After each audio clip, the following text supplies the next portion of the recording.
අයිබෝන් සුබ දවසක් සියලු දෙනාටම කාලගුණය තරමක් යහපත් අතට පත්වෙමින් තියෙනවා කියලා තමයි ආරංචි වෙන්නේ දකින්න ලැබෙන්නේ සහ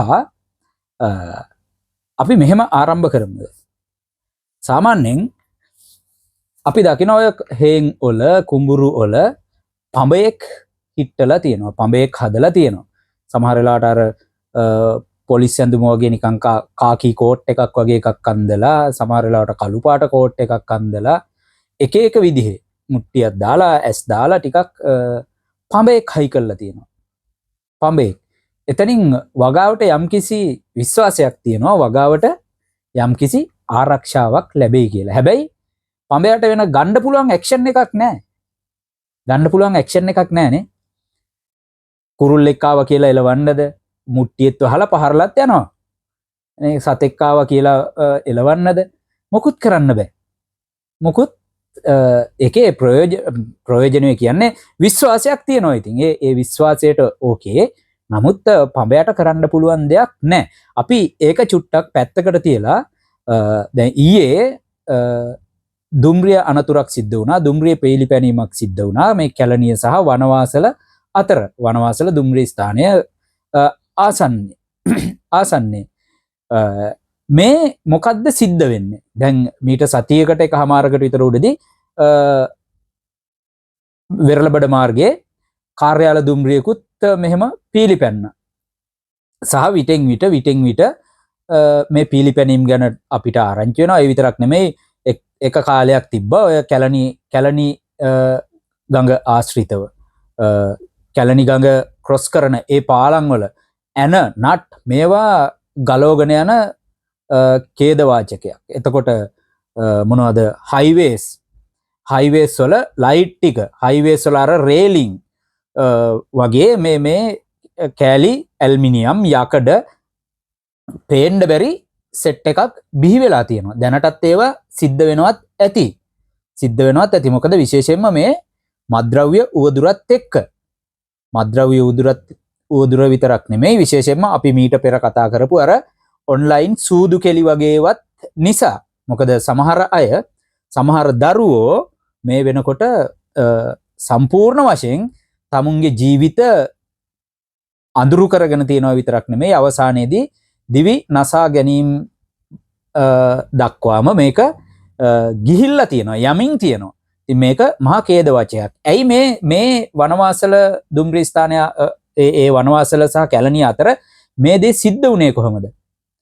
මේ දේ සිද්ධ වුණේ මේ රේල් පාර දැන් ඒ ට්‍රැක් එකේ ගිහිල්ලා අනිත් පැත්තකට දානකොට මේක රේල්වේ අය කියන විදිහට මේ මෝටර් පොයින්ට් කියලා අපි දැක්ක අර නිකන් ගෑස් සාමාන්‍යයෙන් වතුර බට වගේක් එහෙම දිගට තියෙනවා. අන්න ඒව කීපයක් ගලවගෙන ගිහිල්ලා විතරක් නෙමෙයි, ප්‍රවාහන නියෝජ්‍ය ඇමතිවරයා කියනවා ගලවලා විකුණලා ඒ එක පුද්ගලයෙක් දැනට අත්අඩංගුවටත් අරගෙන තියනවා කියලා. එතකොට මේකමද හේතුව? අපි දැක්ක මාධ්‍ය සාකච්ඡා දෙක තුනක් දැක්කා. එතනදී එක ප්‍රධානියෙක් කිව්වා දැනට දුම්රිය දෙපාර්තමේන්තුවේ මං හිතන්නේ දෙවනියටද කොහෙද ඉන්න ඒ නිලධාරියා විදේශගත වෙලා ඉන්නේ කියලා. සහ තව ඉදිරි දින කීපයක් තුලදී ඔය GM නැත්තම් සාමාන්‍ය අධිකාරීවරයාත් විදේශගත වෙනවා.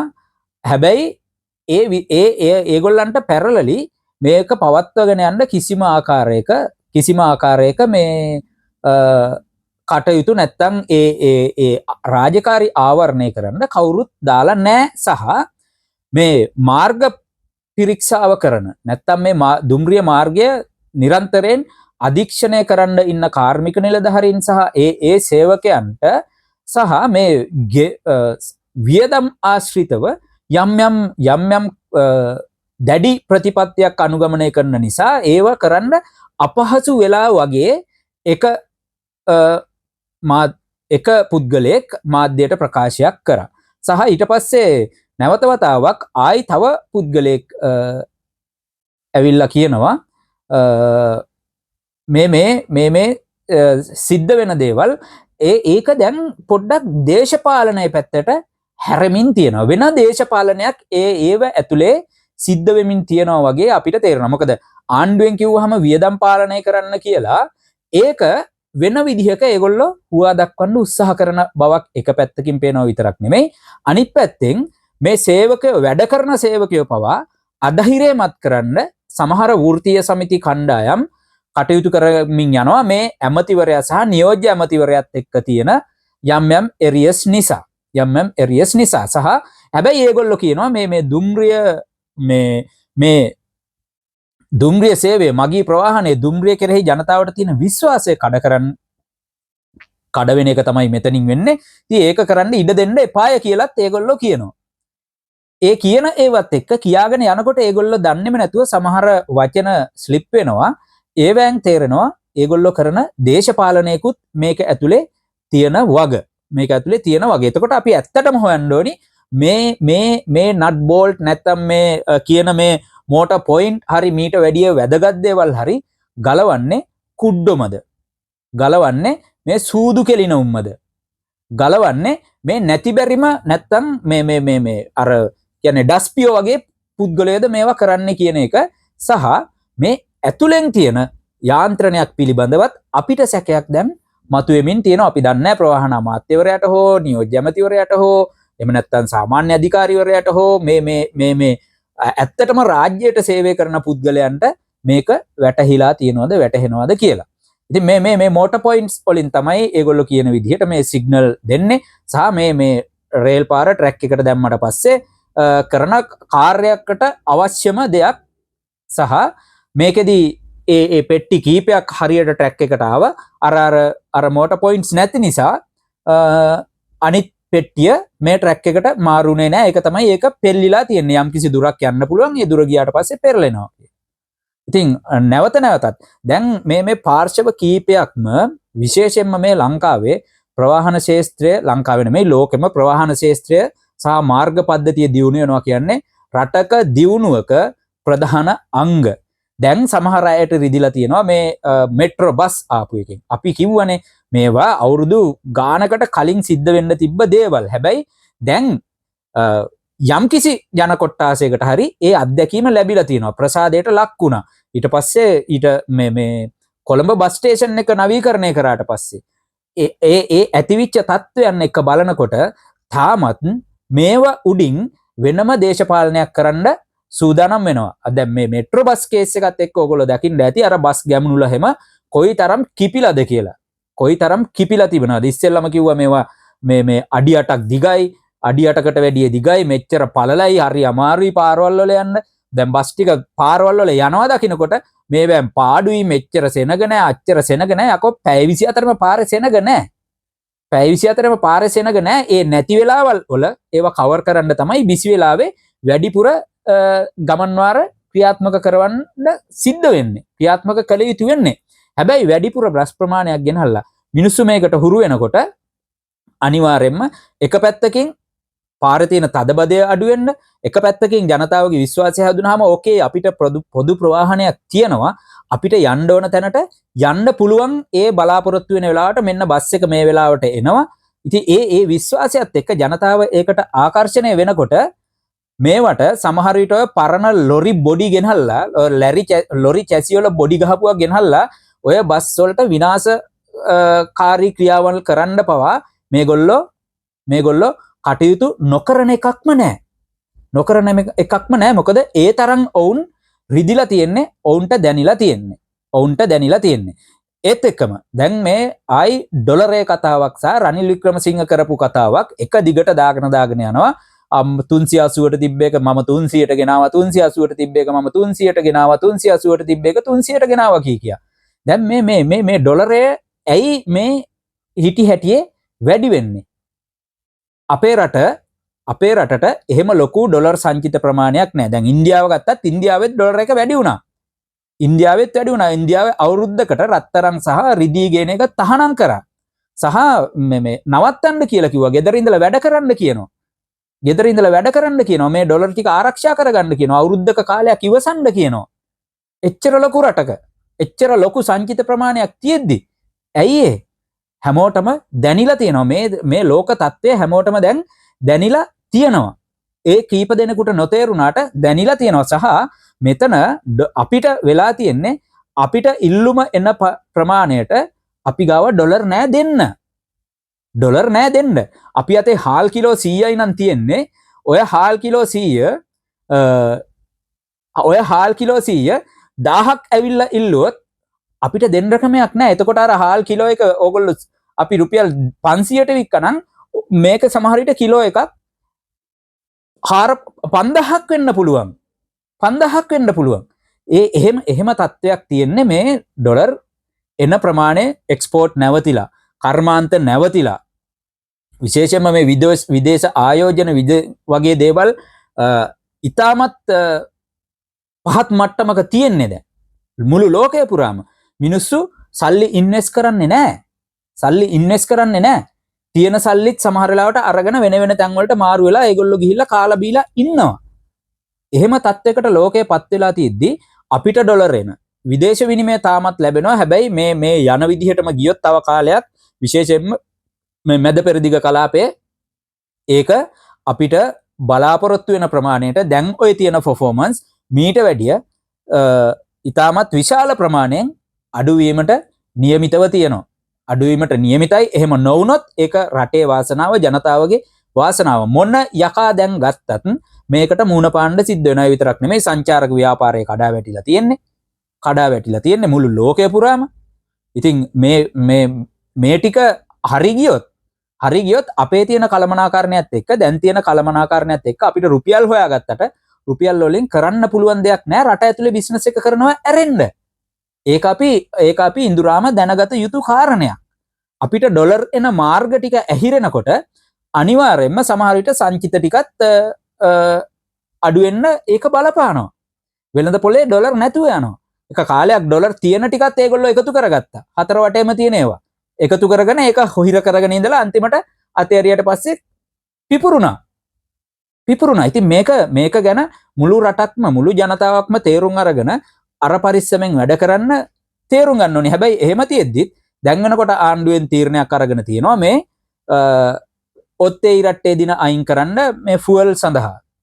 නැත්තම් පෙට්‍රල් ඩීසල් ගහගන්න තියෙන ඔත්තේ ඉරට්ටේ දින අයින් කරලා නැවත වතාවක් QR කෝඩ් එකෙන් මේක දිනපතාම ඒ අයට තෙල් ටික ලබා ගන්න. දැන් මේක කරා කියලා දවස ගානේ ගිහිල්ලා Tamanට අනවශ්‍ය විදිහට ගෙනල්ලා බූලියලයි අරව මේවා පුරවලා ආයි මේකක් ඇති කරන්න එපා. මොකද ආණ්ඩුවෙන් කියනවා අගෝස්තු වෙනකන් තෙල් අපි ගාව තියනවා කියලා. ඉතින් මේක පරිස්සම් කරගත්තොත් මොකද දවසින් දවස මේවා ගණන් යනවා. කොහෙන් හරි ගෙනත් දෙන්න යනකොට රටේ තියෙන ඩොලර් ටික තමයි යන්නේ. ඉතින් ඒ ගැන ජනතාවගේ අවධානය යොමු කරන්නම වෙනවා. එතකොට අද 17 වෙනිදා මේ 17 වෙනිදා කියන්නේ 18 වෙනිදා සමහරවිට අද 18 වෙනිදා කියන්නේ සමහර වෙලාවට අපි කිව්වා වගේ වෛද්‍ය වාර්තාවක් එන්නත් බැරි නෑ මේ රටේ ප්‍රතිකාර මදි අය ඒ අදාළ පුද්ගලයාට මේ රටෙන් පිටට යන්න වෙනවා මේ ප්‍රතිකාර ලබා ගැනීම සඳහා කියලා. එහෙම වෙන්නත් බැරි කමක් නෑ. වෙන්න බැරි කමක් නෑ මේ තියෙන තත්ත්වයේ අනුව. අපි ඇයි පඹයෙක් ගැන කතා කරේ? ලෝක පූජිත ක්‍රිකට් ක්‍රීඩකයා අරවින්ද ද සිල්වා ඔහුගේ ගෙදර CCTV තියෙනවා. හැබැයි රෙකෝඩින් නැහැ. ඒ කියන්නේ ගේ ඉස්සරහා පඹයෙක් ගහලා තියෙනවා වගේ තමයි. ගේ ඉස්සරහා පඹයෙක් හිටවලා තියෙනවා හොරුන්ගෙන් සතුරන්ගෙන් මේක බේරගන්න. හැබැයි අර CCTVත් අන්නේ වගේ මිනිස්සු බය කරන්න CCTV තියෙනවා. අර මේ ඉන්ඩිකේටර්ස් වැඩ කරනවා. හැබැයි ඇතුළ පුස් මේ රටේ ලෝකේ ඇවිදපු මිනිස්සෙක් ලෝකෙ පුරා ඇවිදපු මිනිස්සෙක් නේ ඒ තරම්වත් මේ කියන්නේ සල්ලි නැති පුද්ගලෙක් නෙමෙයිනේ. අපි හරි ආදරේ ක්‍රීඩකෙක් විදිහට ඊයේ මං හිතන්නේ මැලේසියාවේ ගිහිල්ලා අර තිබුණ T20 එකකත් 96 ලෝක කුසලාන දිනපු කණ්ඩායම ඒගොල්ලෝ පෙරදුනාට අරවින්ද සිල්වා ලකුණු 65ක්ද කොහෙද ඒකෙදිත් ගැහුවා.